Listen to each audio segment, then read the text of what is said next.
नमस्कार विद्यार्थी मित्रांनो, ज्ञानगुरु यूट्यूब चॅनलवर तुमचं स्वागत आहे.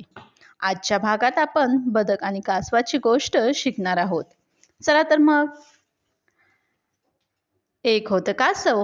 एका छोट्या तळ्यात ते राहायचं. खूप हळू चालायचं, पण डोक्याने खूप हुशार. त्याचा मित्र होतं एक बदक. ते आकाशातही भरारी भरायचं. एकदा काय झालं, उन्हाळ्यात खूप कडक ऊन पडलं.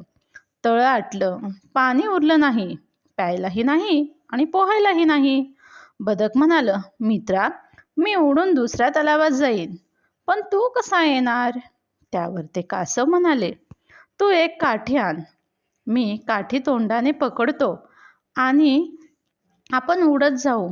पण उडताना कोणीही तोंड उघडायचं नाही, बरं का? कासवाने असं ठरवलं. दोघे तयार झाले. बदकाने त्याच्या दुसऱ्या मित्रालाही बोलवलं. काठी आणली. बदकाने दोन्ही बाजूला 2 बदक व मध्ये कासव, अशा प्रकारे उडण्याची तयारी झाली.